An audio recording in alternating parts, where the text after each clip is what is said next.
जय मसीह चर्च परिवार फैमिली, आप सबका स्वागत है आज की मिडवीक सर्विस में। आइए हम आज के सूर्य की प्रार्थना करेंगे। प्रभु यीशु मसीह, हम आपको धन्यवाद देते हैं प्रभु, इस समय के लिए प्रभु, आज के इस दिन के लिए प्रभु, और आज जो तूने हमें ये जो दिल दिया प्रभु, तेरे स्तुति करने के लिए प्रभु, हम आपको धन्यवाद देते प्रभु।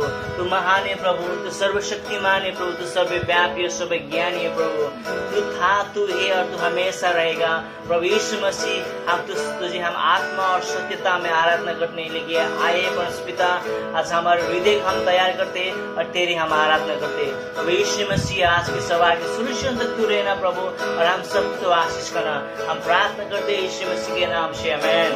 आमेन। चर्च, आए हम लोग जय जय प्रभु यीशु की ये गाना गाते गाते हम आराधना में जाएंगे। सब ताली बजाकर जय जय प्रभु यीशु की, जय जय प्रभु यीशु की। हमको बचाने आया जगत में, उसकी स्तुति करो। हालेलुया, ओ होसाना, ला ला ला ला ला, हालेलुया, आमीन। जय जय जय जय प्रभु यीशु की, सब मिलके जय जय प्रभु यीशु की। हमको बचाने आया जगत में, उसकी स्तुति करो। हालेलुया, ओ होसाना, ला ला ला ला ला, हालेलुया, आमीन। वापस खून की धारा बहती सूली से, जिसमें धुले सब पाप। धो अब तुम अपने हृदय को, जिसमें नहीं नाता। खून की धारा बहती सूली से, जिसमें धुले सब पाप। धो अब तुम अपने हृदय को, जिसमें नहीं नाता। जय जय प्रभु यीशु की, जय जय प्रभु यीशु की। हमको बचाने आया जगत में, उसकी स्तुति करो। हालेलुया, ओ होसाना, ला ला ला ला ला, हालेलुया, आमीन। वापस आता मेरा प्रभु जी, ले जाएगा साथ। आशा मेरी अब तो यही है, चलो तुम मेरे साथ। वापस आता मेरा प्रभु जी, ले जाएगा साथ। आशा मेरी अब तो यही है, चलो तुम मेरे साथ। जय जय प्रभु यीशु की, जय जय प्रभु यीशु की। हमको बचाने आया जगत में, उसकी स्तुति करो। हालेलुया, ओ होसाना, ला ला ला ला ला, हालेलुया, आमीन।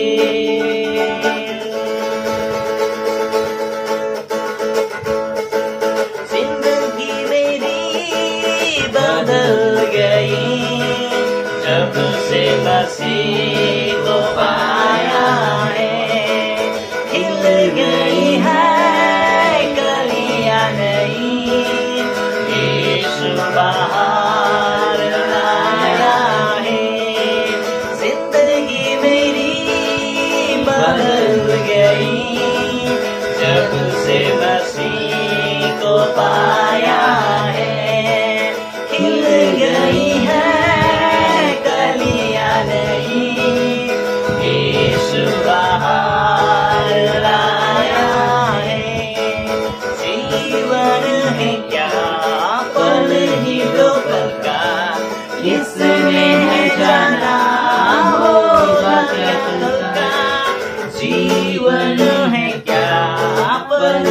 दो पल का किसने है जाना, होगा क्या कल का। घड़ियां सुनहरी फिर न लौटेंगी, घड़ियां सुनहरी फिर न लौटेंगी। यीशु बाहर लाया है, जिंदगी मेरी बदल गई जब से मसीह को पाया है। खिल गई है कलियां नई, यीशु बाहर लाया है, यीशु बाहर लाया है।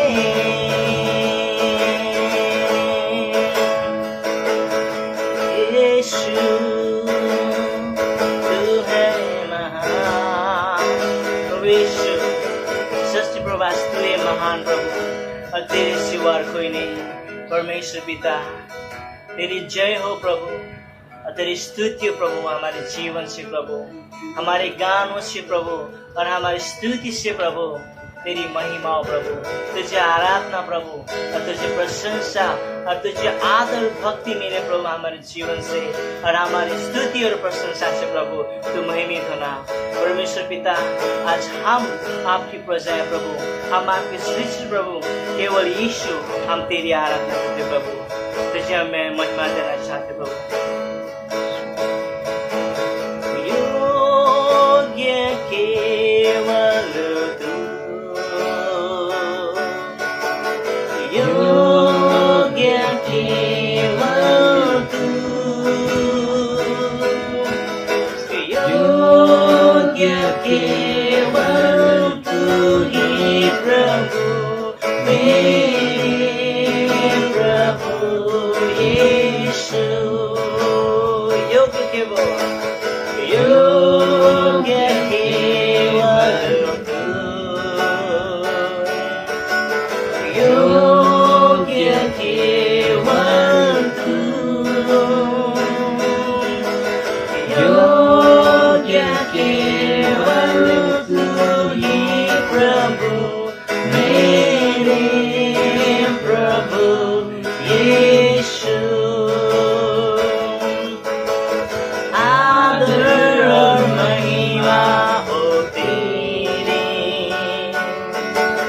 आदर और महिमा हो तेरी, आदर और महिमा हो तेरी प्रभु मेरे प्रभु यीशु।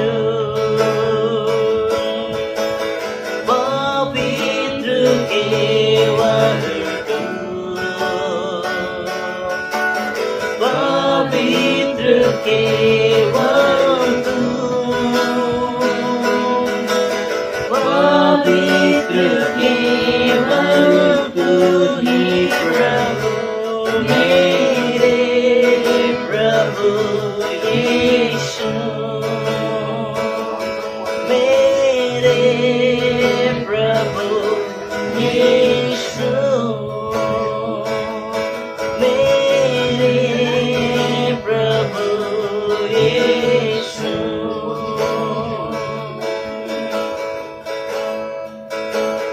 तू ही खुदा था, तू ही खुदा है, तू ही रहेगा सदा के लिए।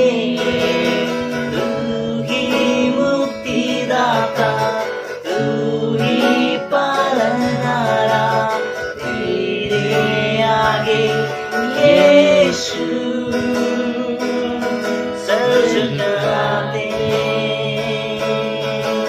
तेरे आगे यीशु सर झुकाते।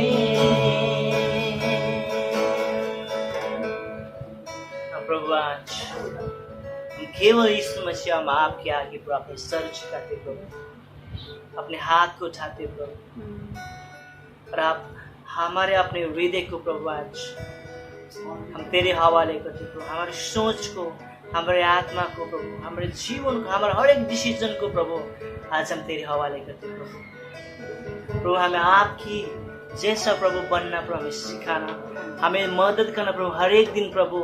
आज हम सब आज आपकी तरह बने प्रभु, जो सिखाए प्रभु आज हमने प्रभु आपके वचन से, क्लासेस से प्रभु, उसके अनुसार चलने में हमें मदद करना प्रभु। हमें उत्साह दिलाना प्रभु अंदर से प्रभु, ताकि हम प्रभु तुझ जैसा बन सके। जो तू चाहे प्रभु हम वो चीज कर सके प्रभु, और हम तुझे महिमा दे सके प्रभु। हम अपने जीवन को आपके हवाले करते प्रभु, हम अपने करिश्य को हम तेरे हवाले करते प्रभु। तो हमें सब चीजों से प्रभु, हर एक संकट संकष्ट से प्रभु, हर एक दुख से, तकलीफ से प्रभु, हर एक शैतान की जितना भी वो अटैक से प्रभु, सब से प्रभु हमें प्रोटेक्शन करके प्रभु हमें बचा कर रखता है प्रभु। हमें बचाना परमेश्वर, हम तेरी महिमा देते प्रभु, हम तुझे महिमा करते परमेश्वर।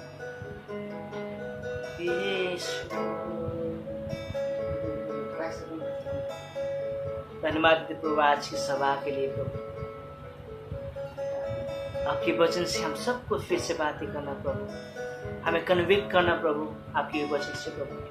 आज हम किस चीज में प्रभु आज हम प्रभु आज ठीक नहीं है, तो प्रभु आज तेरे वचन से हमें प्रभु बताना प्रभु, हमें हृदय में कन्विक्ट करना प्रभु, तू बातें करना प्रभु, और हमें सही करना परमेश्वर। और हमारे रिलेशनशिप को प्रभु आज आपके साथ प्रभु आज सही बनने में प्रभु तू मदद करना प्रभु, और सही बनाने के लिए हमें प्रभु तू आज आपके वचन से प्रभु बातें करना प्रभु। हम प्रार्थना करते प्रभु, हम विश्वास करते तू आज हमारे साथ है प्रभु, और हमेशा रहेगा प्रभु। धन्यवाद देते आपके प्यार के लिए प्रभु, और आपके जो प्रभु फेथफुलनेस के लिए प्रभु हमारे लिए परमेश्वर। इसे महिमा प्रभु, फिर से इस आराधना को हम तेरे हाथ में सौंपते, केवल यीशु तुझे महिमा मेरी इस आराधना से हम प्रार्थना करते यीशु मसीह के नाम से, आमीन।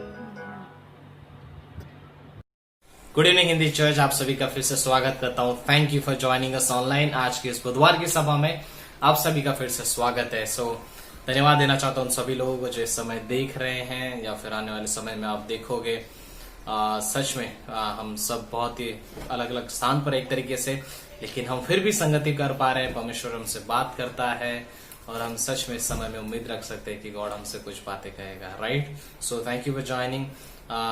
जो अनाउंसमेंट है वो एक तरीके से इसी प्रकार से है कि हमारा बाइबल कॉलेज शुरू हो चुका है। हर मंगलवार को एबीडी होता है, गुरुवार को पॉलोजेटिक, शनिवार को स्पिरिचुअल लीडरशिप, और संडे को हम लोग जूम पर मिलते हैं। ये जो है सारे के सारे क्लासेस जूम पर हैं।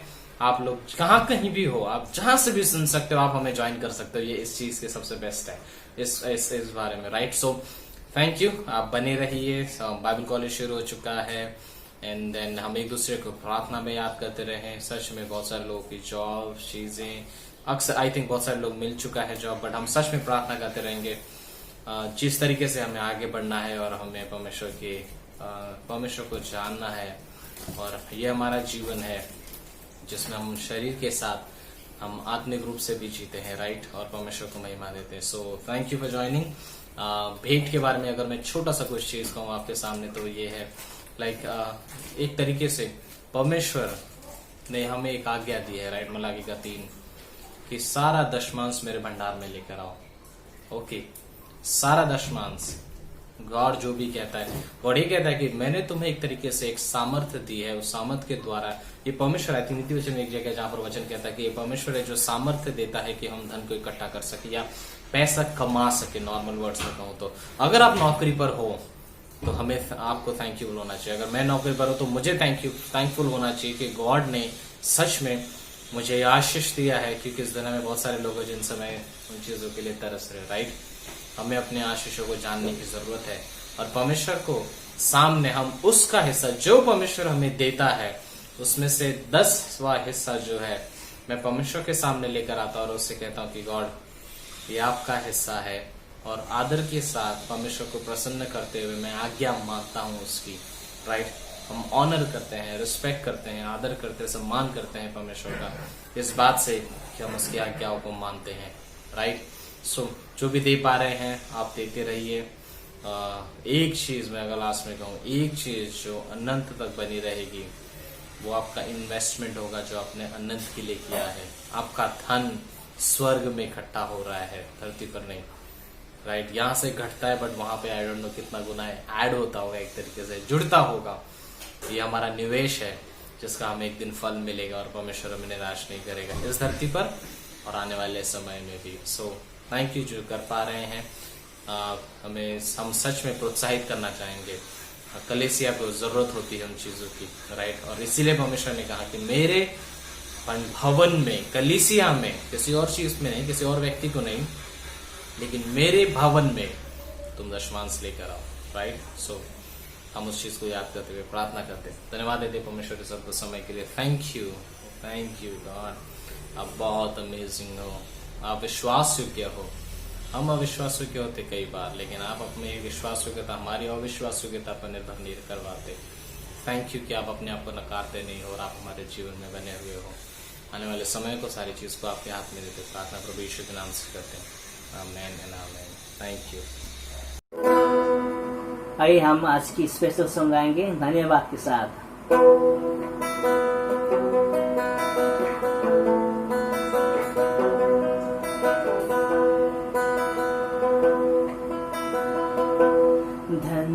धन्यवाद के साथ स्तुति गाऊंगा, है यीशु मेरे खुदा। उपकार तेरा है बेशुमार, कोटि कोटि स्तुति धन्यवाद के साथ स्तुति गाऊंगा, है यीशु मेरे खुदा। उपकार तेरा है बेशुमार, कोटि कोटि स्तुति धन्यवाद।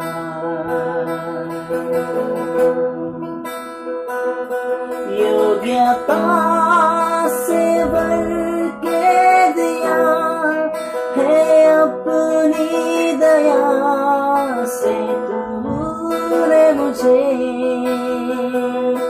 योग्यता से भर के दिया है अपनी दया से तूने मुझे। मांगने से ज्यादा मिला मुझे, आभारी हूँ प्रभु मैं। मांगने से ज्यादा मिला मुझे, आभारी हूँ प्रभु मैं। धन्यवाद के साथ स्तुति गाऊंगा, है यीशु मेरे खुदा। उपकार तेरा है बेशुमार, कोटि कोटि स्तुति धन्यवाद।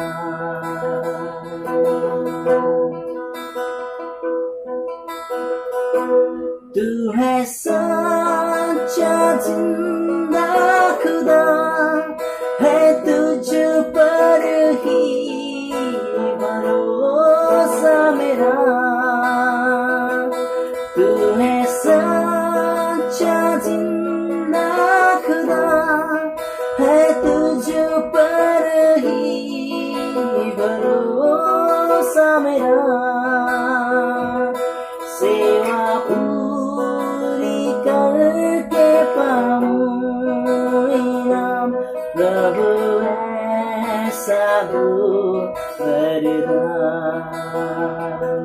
सेवा पूरी करके पाऊं इनाम, प्रभु ऐसा हो वरदान।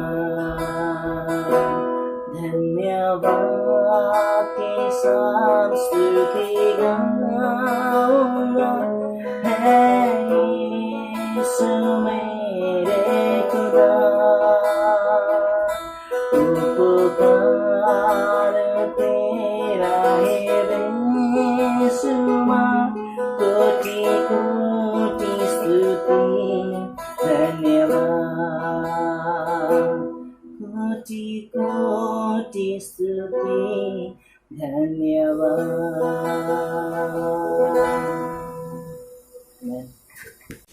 गुड इवनिंग हिंदी चर्च, फिर से आप सभी का स्वागत है। एक छोटा सा समय जहां पर मैं आपके साथ कुछ वचन बांटना चाहूंगा, वो मत्ती के 7वें अध्याय से है 24 से लेकर 27 तक, जहां पर यीशु मसीह, अगर मैं शीर्षक में कहूं तो यीशु मसीह एक बुद्धिमान घर बनाने वाले के बारे में और एक निर्बुद्धि घर बनाने वाले के बारे में कहता है। Wise builder and a foolish builder, right. हम इस हिस्से से परिचित हो सकते हैं जहां पर यीशु मसीह उनसे कहता है कि जो कोई भी मेरी बातें सुनता है और वह उन्हें मानता है, वह उस बुद्धिमान मनुष्य के समान है जिसने अपने घर को चट्टान पर बनाया है, और मेह बरसा, आंधी आई और बाढ़ आई, और जब वो घर से टकराई तो भी यहाँ घर न टूटेगा क्योंकि इसकी नींव चट्टान पर है।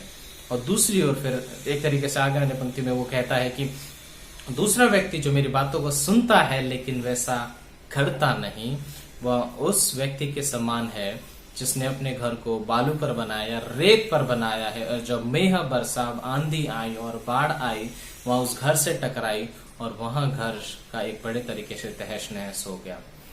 जो भी मेरी बातें सुनता है, वो मानता है, वो बुद्धिमान है।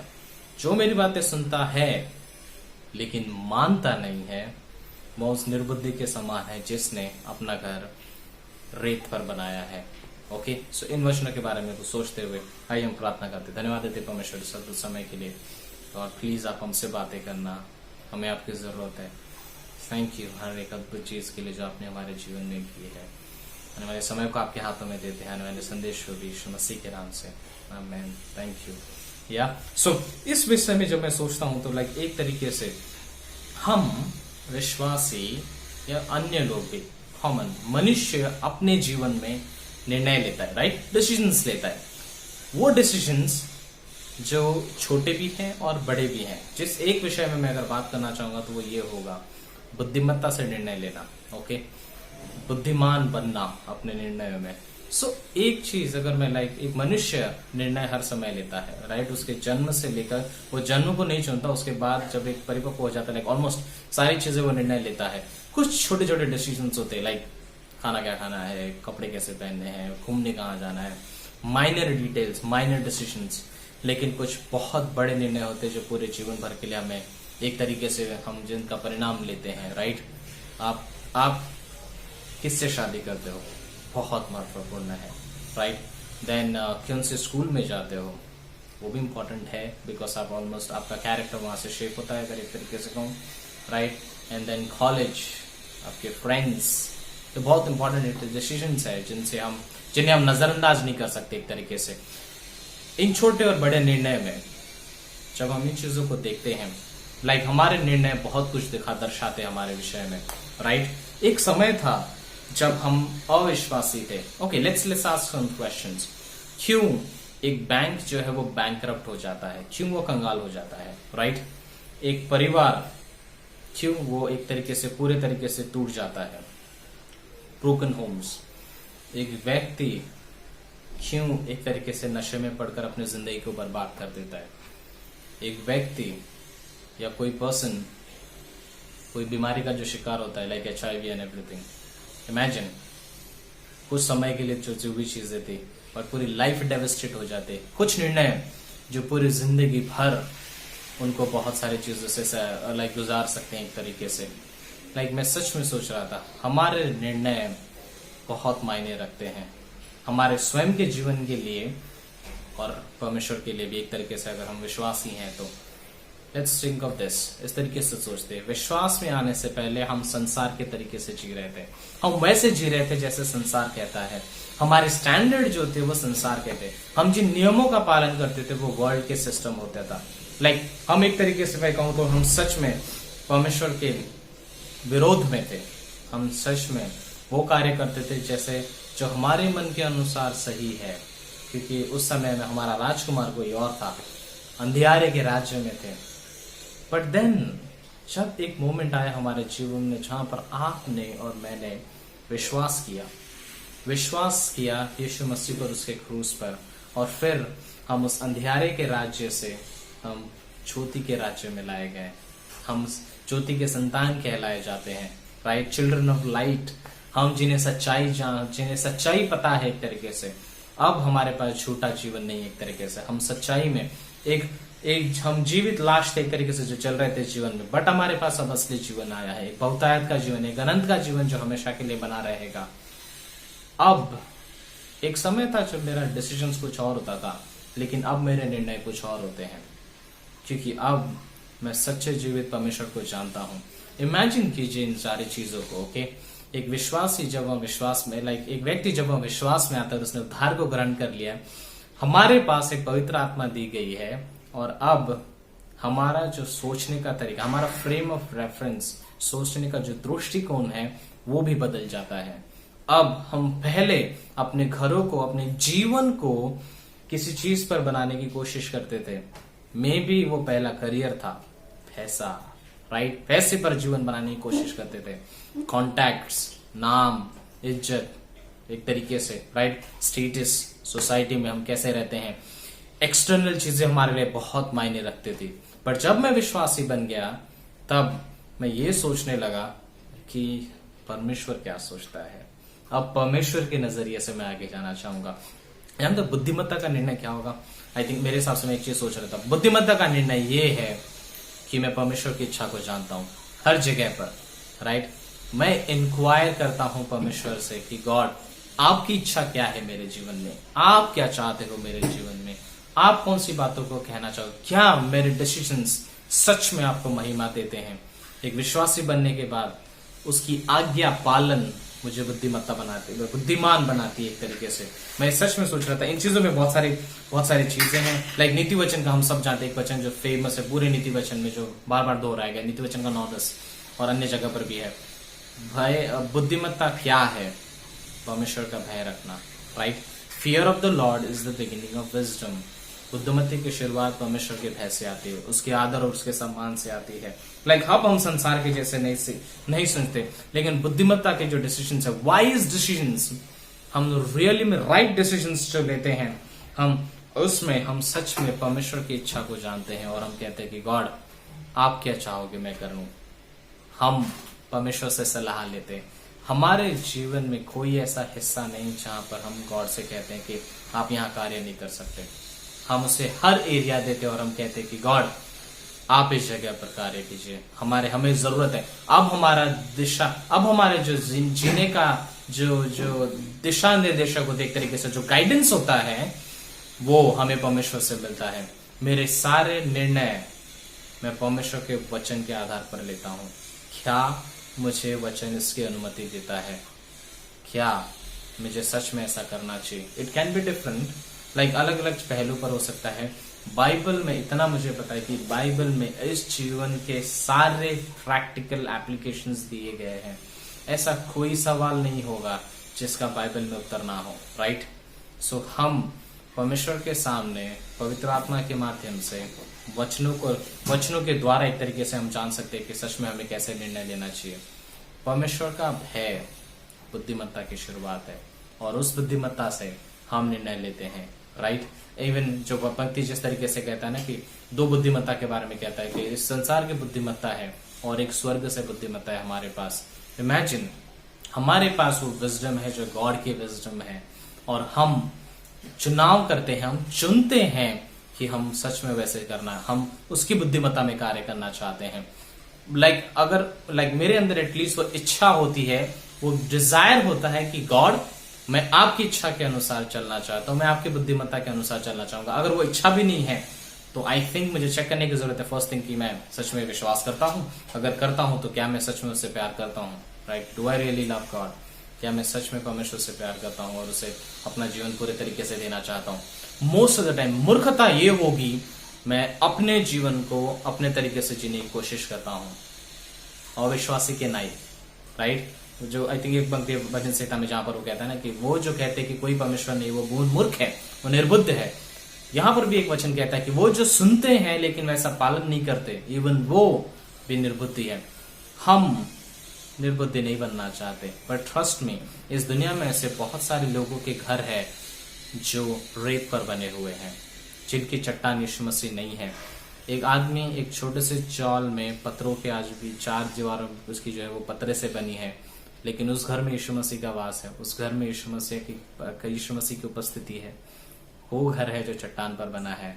शायद अंबानी अंटिला में रहता है या जो भी चीजें हैं, और बड़े उसमें चीज में रहता है, लेकिन उसके घर भी रेत पर है। इवेंचुअली मैटर ये होता है, मुद्दा ये है, निष्कर्ष एक तरीके से, कि जब हमारी मृत्यु होगी हम परमेश्वर के सामने लेखा देने के लिए खड़े रहेंगे। राइट, मेरा जीवन कैसा था, एक तरीके से। Right, we will stand before God and then हम सच में हम उस जगह पर खड़े नहीं होना चाहते जहां पर मैं कहूं कि मैंने फूलिश डिसीजंस लिए, मैंने मूर्खता से निर्णय लिए। परमेश्वर का वचन, उसकी पवित्र आत्मा हमारे सबसे बड़े हेल्पर है, ये दर्शाने के लिए कि सच में हमारा जीवन में वाइज डिसीजंस क्या होते हैं, बुद्धिमत्ता से निर्णय लेना क्या होता है, वो हमें सिखाएंगे। और हम जैसे संगति में बनते हैं, वचनों को सुनते हैं, वो हमें बुद्धिमत्ता देंगे कि सच में हमें किस चीज में बने रहना है। इट्स लाइक हमें जरूरत है, हमें बहुत जरूरत है, हमें बहुत जरूरत है गॉड की, उसके वचनों की, उसके गाइडेंस की। उसके अनुसार हम अपने निर्णय लेंगे। बुद्धिमत्ता से बना हुआ जीवन वो होता है जो अनंत के लिए बना हुआ है, जहां पर अगर मैंने अनंत को अपनी नजर, अनंत को सोचकर मेरे निर्णय को लिया, तो मैं बुद्धिमत्ता से निर्णय लूंगा। अगर मैंने टेम्पोरल के लिए, इस धरती पे अस्थायी चीजों के लिए सोचते हुए निर्णय लिया, आज का दिन है, देख लेते हैं कल क्या होगा, देख लेंगे बाद में, आई थिंक ये बुद्धिमत्ता का कारण नहीं होता। ये निर्बुद्धियों के समान है जो ये कहता है कि आई थिंक सब ठीक चल रहा है, लेकिन जब मेह बरसेगा, आंधी आएगी, बाढ़ आएगी, तब सब कुछ तहस नहस हो जाएगा। Right, things will come, trials आएंगे, गॉड जब एक तरीके से शेक करेगा तब सारी चीजें बाहर आ जाती है एक समय में। बट रियली में ऐसे बहुत सारे लोग हैं जिन्होंने बुद्धिमत्ता का निर्णय लिया और उनका घर चट्टान पर बना हुआ था। राष्ट्रकाल के जीवन में इतनी सारी चीजें हुई, सुदीदी के जीवन में इतने सारे चैलेंजेस आए, पर उनका घर चट्टान पर था, इसीलिए शेक नहीं हुए। वो एक लिविंग एग्जाम्पल। राइट, ऐसे बहुत सारे लोग हैं जिन्होंने अपना घर चट्टान पर बनाया है और वो हिलते नहीं है, वो वेवर नहीं होते, वो संदेह नहीं करते, क्योंकि उन्होंने वचन को माना है और उसके अनुसार आज्ञा मानी है। राइट, वो जो सुनते हैं और आज्ञा का पालन करते हैं वो बुद्धिमान है। वो जो सुनते हैं लेकिन नहीं करते, वो उस निर्बुद्धियों के समान है जिन्होंने अपना घर उस रेत पर बनाया है। हम जाने, चलिए हम पूछते हैं, मेरा घर किस चीज पर बना है? कहाँ नींव है? क्या नींव है? कौन नींव है? जीसस है या कुछ और है? क्या कोई और चीजें हैं जो मेरे जीवन को निर्धारित कर रही है, या फिर वो उसका वचन है? राइट, आप हमेशा से पूछिए और अपने जीवन के लिए जानिए उससे। So thank you for watching. धन्यवाद आप सभी का। आमेन। थैंक यू पैस्टर सतीश, और थैंक यू परमेश्वर कि मुझे मौका मिला कि मैं आज के इस सामने इस मिडवीक सर्विस में आप लोगों के बीच में परमेश्वर के वचन को रख सकूं। और सबसे पहले थैंक यू पैस्टर सतीश जिन्होंने मुझे मौका दिया कि मैं आज की शाम में आप लोगों के बीच में परमेश्वर के वचन को रख सकूं, उसके लिए बहुत बहुत धन्यवाद। और आइए शुरुआत करने से पहले हम लोग एक छोटी सी प्रार्थना करते हैं। धन्यवाद हमारे राजा, हमारे परमेश्वर, प्रभु आप महान और सर्वशक्तिमान परमेश्वर हैं, आपके जैसा कोई नहीं है। धन्यवाद देते हैं आज के इस दिन में, आज के इस टॉपिक में। पिता होने दो जो कुछ भी हमने सुना है, सीखा है, और होने दो हमारे परमेश्वर हम उसमें अपना विश्वास मिलाकर आपकी ओर बढ़ते जाएं और आपके उस स्वर के सिंहासन की ओर देखकर आगे बढ़ते जाएं जो आपने हमारे लिए रखा है। हमारे परमेश्वर प्रभु होने दो कि हम हर एक बातों को आपके सामने रख कर, हर एक बातों में आप पर विश्वास करके आपकी ओर बढ़ते जाएं। हमारे परमेश्वर धन्यवाद देते हैं। आगे का समय हम आपके चरणों में रखते हैं। प्रार्थना गिनती प्रभु यीशु के इकलौते नाम से करते हैं, आमीन आमीन। ओके, आज जो मैं बात करने वाला हूँ वो ये है कि डर के विषय में, है ना। डर का सामना करना, है ना। परमेश्वर ने हम लोगों को रखा है, हम विश्वास के जीवन में चल रहे हैं, तो परमेश्वर चाहता है कि हम हमारे इस विश्वास के जीवन में जो हम चलते हैं तो कई सारे शैतान जो है कई सारे सिचुएशंस लेकर आता है, कई सारे एक ऐसी सिचुएशन लेकर आ जाएगा ताकि हम अपने विश्वास से भटक जाएं। और कई बार शैतान हर एक विश्वासी की कमज़ोरी को शैतान जानता है ना। और परमेश्वर हमारा विश्वास है, परमेश्वर हमारी मजबूती भी है, और ये भी हर एक विश्वासी को ये भी जानना चाहिए, अगर शैतान हमारी कमज़ोरी को जानता है तो हमें ये भी जानना है कि परमेश्वर हमारी मजबूती है, और परमेश्वर हमें हर एक समय हमें मजबूत करता है। चाहे तकलीफ़ कैसी भी हो, सिचुएशन कैसी भी हो, परमेश्वर हमारे साथ रहता है। और मैं बात जो करने वाला हूँ वो डर के विषय में, कि ये डर हर एक इंसान के जीवन में डर रहता है ना।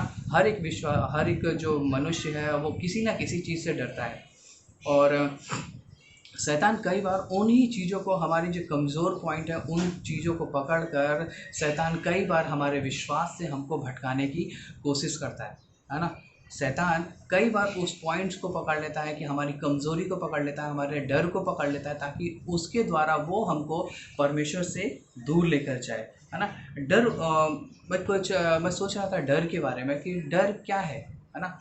डर दो तरीके का डर होता है। एक डर वो होता है कि जो हमें लगता है कि हमने कुछ गलत किया है, लाइक हमसे कुछ गलत हो गया है, और एक वो डर होता है जो हम परमेश्वर के सामने रहकर परमेश्वर का भय मानते हैं ना। जिस तरीके से आयुब की किताब में लिखा हुआ है, आयुब का 28वां अध्याय वचन 28वें की ए पार्ट में लिखा हुआ है कि परमेश्वर का भय मानना ही बुद्धि का प्रतीक है।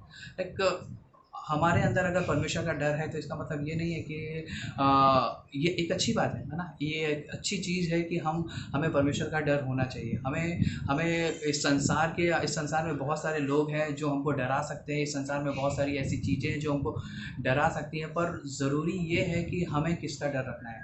हमें उन सब चीज़ों, हमें उस परमेश्वर का डर रखना है जो परमेश्वर हमारे बारे में सब कुछ जानता है, जिस पर हम डर रखते हैं, पर वो ज़रूरी है कि वो हमारी मजबूती भी है, वो हमारा सामर्थ्य भी है, वो हमारी चट्टान है ना। एक तरीके से हम बोल सकते हैं कि वो हमारी चट्टान है। मैं सोच रहा था कि डर को जब हम महसूस करने लगते हैं ना, डर को जब हम महसूस करने लगते हैं और उसी समय हम कायर बन जाते हैं, है ना। क्योंकि हम उस डर से लड़ने की कोशिश नहीं करते, क्योंकि हम उस डर से डर कर हम विश्वास में अपने कमज़ोर पड़ जाते हैं, और हम यही सोचने लगते हैं कि यही हमारा जीवन है ना। हमें अब आगे नहीं बढ़ना है। और कई बार शैतान ऐसा चाहता है कि हमारे जीवन में डर लेकर आता है, ताकि हमारा जो विश्वास की जो चाल है, जो विश्वास की जो दौड़ है, जो हम परमेश्वर की तरफ दौड़ रहे हैं, उस दौड़ को जो क्या करे वो रोक दे, है ना। उस दौड़ को रोक दे और सामना करना, है ना। एक चीज़ के बारे में सोच रहा था, सामना करना एक ऐसी चीज़ है जो शैतान नहीं चाहता है कि हम सामना करें, है ना। चाहे वो शैतान का हो, चाहे वो तकलीफ़ का हो, चाहे वो हमारे जीवन में कोई भी सिचुएशन चल रही हो, शैतान नहीं चाहता है कि हम इन सब चीज़ों का सामना करें। और अगर हम इस तरीके से करते हैं तो शैतान की जो ताकत है, शैतान की जो शक्तियाँ हैं, वो कमज़ोर होने लगती है। कब? जब हम सामना करना सीखते हैं, है ना। जब हम सामना करने की शुरुआत करते हैं, जब हम सामना करने की कोशिश करते हैं, तो शैतान उसी समय वो सोचता है कि वो अपने आप को कमज़ोर महसूस करने लगता है। क्यों? क्योंकि हम सामना करने की कोशिश करते हैं, है ना। और कई बार हमको दुख, तकलीफ, परेशानियों से सामना करना पड़ता है, शैतान से सामना करना। और कई बार हमारे आसपास कुछ ऐसे लोग होते हैं जिनके लिए जिनसे हमको सामना करना पड़ता है ना। कई सारे हमारे आसपास के लोग भी ऐसे होते हैं जिनका हमको सामना करना पड़ता है। परमेश्वर, हम लोग निर्गमन की किताब में जाएंगे। सबसे पहले हम लोग शुरुआत करते हैं, ओके, निर्गमन की किताब में, और निर्गमन के 14 अध्याय, और हम लोग देखते हैं कि यहाँ पर परमेश्वर, निर्गमन का 14 अध्याय सभी लोगों को पता होगा कि निर्गमन के 14 अध्याय में क्या हो रहा है। और निर्गमन के 14 अध्याय में कुछ इस तरीके से स्टोरी है कि परमेश्वर लाल समुद्र, जो परमेश्वर के जो लोग हैं वो लाल समुद्र के पास में है। अब उनको परमेश्वर उनको मिस्र देश से छुड़ा कर लेकर आया है। वो लोग बहुत कितने सौ सालों तक वो लोग तकलीफ़ में थे, परेशानी में थे, बंधुआई में थे, पर परमेश्वर उनको वहाँ से निकाल कर लेकर आता है ना। परमेश्वर उनको वहाँ से निकाल कर लेकर आता है और उनको लाकर एक समुद्र के सामने खड़ा कर देता है। समुद्र के सामने खड़ा कर सकता है, और समुद्र के सामने लाके खड़ा कर दिया। और हम लोग देखते हैं कि यहाँ पर हम देखते हैं कि आगे समुंदर है और पीछे मिस्र की सेना है ना। आगे समुंदर है और पीछे मिस्र की सेना है, और जो लोग हैं वो लोग कुड़कुड़ाने लगे। हाँ, वो लोग हैं जो कुड़कुड़ाने लगे, वो लोग ये सोचने लगे, वो लोग ये बोलते हैं कि इससे अच्छा है कि मैं वहाँ पर था, है ना। कई बार जब हमारे जीवन में दुख तकलीफ और परेशानी आती है तो हम लोग सोचते हैं कि इससे अच्छा तो मेरा पुराना जीवन था, है ना। इससे अच्छा था कि क्योंकि मैं जो वहाँ पे था और मैं अच्छे से जीवन जी रहा था, मेरे जीवन में सब कुछ था, मेरे घर में सब कुछ था, मैं अच्छे से चल रहा था, खा रहा था, पी रहा था, सब कुछ। हम कई बार हमारे जीवन में शैतान ये सब चीज़ें लेकर आता है, कब? जब हमारे सामने डर आ जाता है ना। और वहाँ पे हम लोग देखते हैं कि जो मिस्र की जो सेना है वो पीछे है और आगे लाल समुंदर है। और होता है सिचुएशन कुछ इस तरीके से है, वो लोग कुड़कुड़ाने लगते, वो लोग मूसा के ऊपर कुड़कुड़ाने लगते। और मूसा, जब हम लोग इस अध्याय को पढ़ते हैं और 15वीं पंक्ति में हम लोग देखते हैं कि 13वीं पंक्ति से हम लोग पढ़ते हैं, मूसा ने लोगों से कहा, डरो मत, खड़े खड़े वह उद्धार का काम देखो जो आज यहोवा तुम्हारे लिए करेगा, है ना। क्योंकि जिन मिस्रियों को जो आज तुम देखते हो उनको फिर कभी ना देखोगे। मैं पहले पार्ट की ओर सोच रहा था कि मत डरो और उद्धार का काम देखोगे जो आज यहोवा तुम्हारे लिए करेगा। परमेश्वर हमारे लिए कार्य करना चाहता है ना। यीशु मसीह हमारे जीवन में काम करना चाहता है, पर ज़रूरी ये है कि क्या मैं तैयार हूँ, है ना। परमेश्वर, मूसा वहाँ पर बोलता है, खड़े खड़े आज तुम यहोवा के, आज तुम अपने जीवन में उद्धार का कार्य को देखोगे। आज तुम ये देखोगे, आज तुम ये जान लोगे कि परमेश्वर ही है जो सच्चा परमेश्वर है, जिसने तुमको मिस्र से छुड़ा के लेकर आया, जो आज तुमको इस लाल समुंदर के पार करेगा, आज तुमको उस जगह पे लेके जाएगा जिस जगह के विषय में तुमने कल्पना भी नहीं की, जिस जगह के विषय में परमेश्वर ने तुम्हारे लिए सोच के रखा है, परमेश्वर आज वो तुमको वहाँ पर लेकर जाएगा। पर कब? जब क्या मैं तैयार हूँ? क्या मेरे जीवन में क्या मैं अपने हृदय को खोलता हूँ? क्या मैं अपने जीवन में यीशु मसीह को आने देता हूँ? क्या मैं ये सोचता हूँ कि हाँ प्रभु, आज आप मेरे जीवन में आओ और आप मेरे जीवन में कार्य करो, है ना। और परमेश्वर नहीं चाहता है कि हम डर के अनुसार अपना जीवन को जिए, है ना। मिस्री लोग वहाँ पर डर रहे थे, वो इजरायली लोग वहाँ पर डर रहे थे कि आज तो हम लोग मर गए, आज तो ये जो मूसा है, आज वो हम लोग को या तो मिस्र की सेना से हम लोग को वो गले काट के हम लोग को मरवा देगा, या तो हम लोग समुद्र में मर जाएंगे। पर कई बार जो परमेश्वर है ऐसी सिचुएशन लेकर आता है ना। परमेश्वर चाहता तो मूसा के द्वारा जो इजरायली लोग थे उनको दूसरे रास्ते से लेकर जा सकता था, पर हम लोग देखते हैं कि परमेश्वर उन लोगों को कहाँ पे लेकर आया? एक ऐसी सिचुएशंस में लेकर आया कि उस समय ना ही वो युद्ध करने के लिए तैयार थे, है ना। जो इजरायली थे वो इतने भी सामर्थ्य नहीं हो गए थे कि वो युद्ध कर सके इजरायली मिस्री लोगों से, और उनके लिए ये था कि वो सिर्फ परमेश्वर पर निर्भर रहे, है ना। परमेश्वर चाहता है कि हम उस डर में भी परमेश्वर पर निर्भर रहे।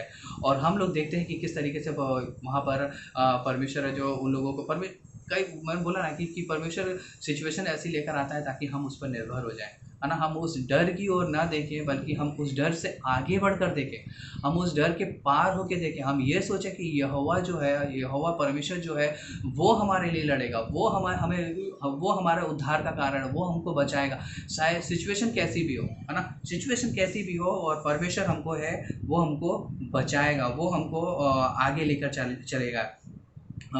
और कई बार जब हम आगे बढ़ने की सोचते हैं, है ना, कई बार हम लोग सोचते हैं कि हम अपने जीवन में आगे बढ़ें, और हम सोचते हैं कि परमेश्वर के लिए कुछ करें। और उस समय चाहे वो हमारा विश्वास का जीवन हो, चाहे वो हमारी प्रार्थना का जीवन हो, चाहे बाइबल पढ़ने का जीवन हो, चाहे संगति का जीवन हो, चाहे बाइबल कॉलेज का, या कोई भी ऐसी सिचुएशंस है कि कोई भी ऐसी जरिया है जिसके द्वारा हम परमेश्वर के करीब आ सकते हैं, परमेश्वर पे विश्वास करते हैं, तो शैतान क्या करता है? इन सब चीज़ों को इस्तेमाल करता है कि कई बार वो हमारे जीवन में डर लेकर आएगा, है ना। जॉब का डर लेकर आएगा ताकि हम बाइबल कॉलेज ना कर सके, और हमारे जीवन में कुछ ऐसे समय हमको ऐसा बिजी कर देगा ताकि हम बाइबल ना पढ़ सके, प्रार्थना करना कर सके।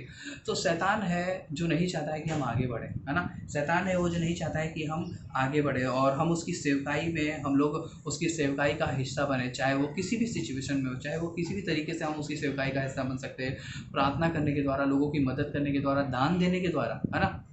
दान देने के द्वारा हम किसी की मदद कर सकते हैं। और शैतान इन सब चीज़ों को वो जानता है, उसको बहुत एक्सपीरियंस है। हमारे पास्टर सतीश कई बार वो अपने संदेश में बोलते हैं, अगर हम लोग सोचते हैं कि हम बहुत ज़्यादा बुद्धिमान हैं, हम शैतान को हरा सकते हैं, तो हमें भूल जाना चाहिए। हमें ये याद रखना चाहिए कि शैतान को कितने 100 सालों का एक्सपीरियंस है, 6000 सालों का एक्सपीरियंस है ना। वो इतने सालों से वो लोगों को एक ही चीज़ के लिए वो लगा हुआ कि वो कब एक विश्वासी को परमेश्वर से भटका दे, कब वो उसके जीवन में डर लेकर आए, कब वो उसके जीवन में भय लेकर आए, ताकि वो परमेश्वर से भटक जाए, है ना।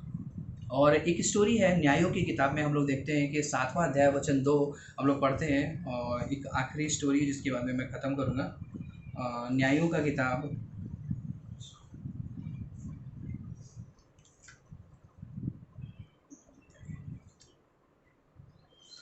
न्यायों का किताब 7वां अध्याय वचन 2।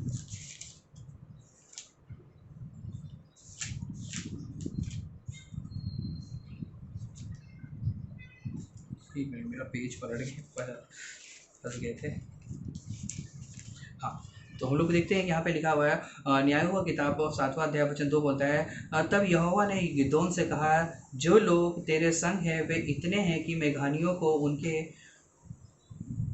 हाथ नहीं कर सकता, नहीं तो मैं इजरायली यह कहकर मेरे विरुद्ध अपनी बढ़ाई मारेंगे कि हम अपने ही भुजबल के द्वारा बचे हैं, है ना। एक अच्छी स्टोरी है, और मैं सोच रहा था इस स्टोरी के बारे में कि यहाँ पर परमेश्वर चाहता है कि हम उस पर विश्वास करें, और परमेश्वर चाहता है कि हम उस पर निर्भर रहें। और परमेश्वर चाहता तो इजराइलियों को भी वहाँ से निकाल कर उनको वादे के देश में पहुँचा सकता था। परमेश्वर यहाँ पर भी चाहता है कि जो हम उस पर विश्वास रखें। और जो मिघानियों की जो सेना है वो इतनी है, जब आप 13वें वचन को आप पढ़ेंगे कि 12 से जब आप आगे बढ़ेंगे कि वो इतने सारे, इतनी बड़ी सेना थी कि वो बताते हैं कि समुद्र की रेत की भालू के समान थी, इतने सारे लोग थे। पर परमेश्वर क्या चाहता है कि परमेश्वर चाहता है कि और ऐसा नहीं है कि इजरायलियों के पास सेना कम थी, इजरायलियों के पास भी सेना बहुत थी, 32,000 के पास लगभग थी। पर परमेश्वर चाहता था कि हम उस पर निर्भर रहें, हम उन घोड़े, हाथियों पे और ऊँट पर और उस सैनिकों पर विश्वास ना करें, हम उन पर भरोसा ना करें, पर हम उस पर भरोसा करें जिसने हमको बनाया और जो हर एक युद्ध में विजय दिलाने वाला परमेश्वर है। और हम लोग देखते हैं कि परमेश्वर वहाँ पर किस तरीके से उनकी मिगानी, और जब परमेश्वर जब उससे गिदोन से बात करता है और वो धीरे धीरे करके उसकी सेना को कम करता है।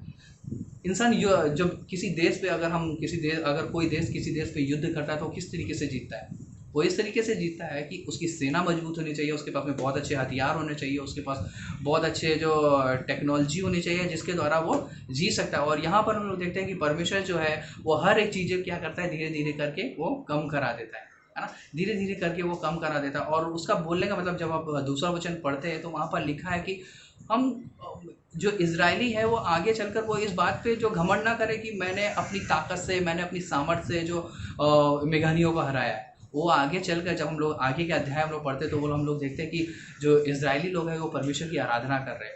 क्यों? क्योंकि उनको पता है जो युद्ध जीता है उन्होंने वो अपनी सामर्थ्य से नहीं जीता है, जो युद्ध जीता है उन्होंने अपने गुण की बदौलत, अपनी बुद्धिमत्ता की बदौलत या अपनी सामर्थ्य की बदौलत नहीं जीता है।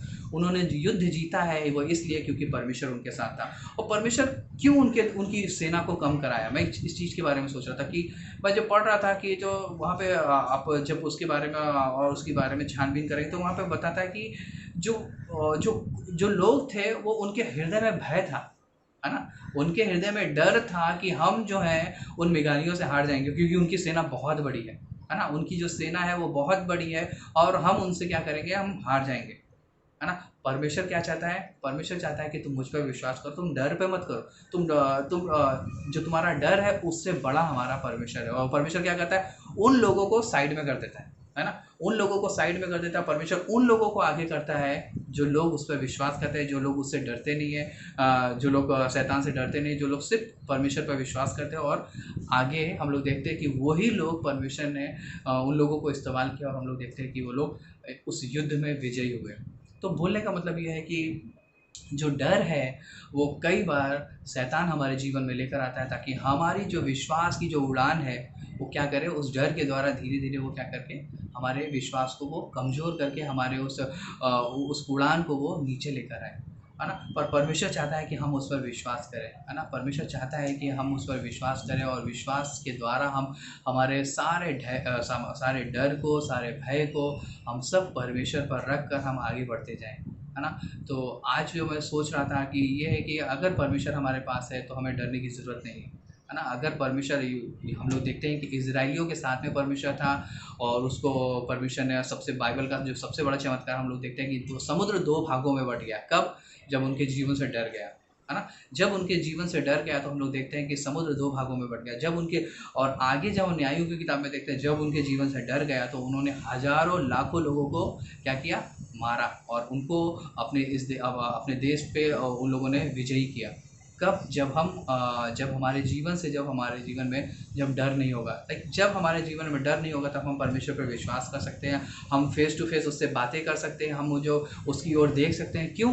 क्योंकि हमारे अंदर डर नहीं, हमारे अंदर भय। और परमेश्वर ने हमको भय का आत्मा नहीं दिया है, परमेश्वर ने हमको विश्वास का आत्मा दिया ताकि हम परमेश्वर पर विश्वास करें और उसके अनुसार, विश्वास के अनुसार अपने उस जीवन को जिए। और लास्ट में एक वचन पढ़ूंगा, उसके बाद में हम लोग खत्म करेंगे। भजन संहिता का 118 और वचन 6। आखिरी में हम लोग इसको पढ़ के हम लोग ख़त्म करेंगे। भजन संहिता का 118 अध्याय और वचन 6 वो इस तरीके से बोलता है,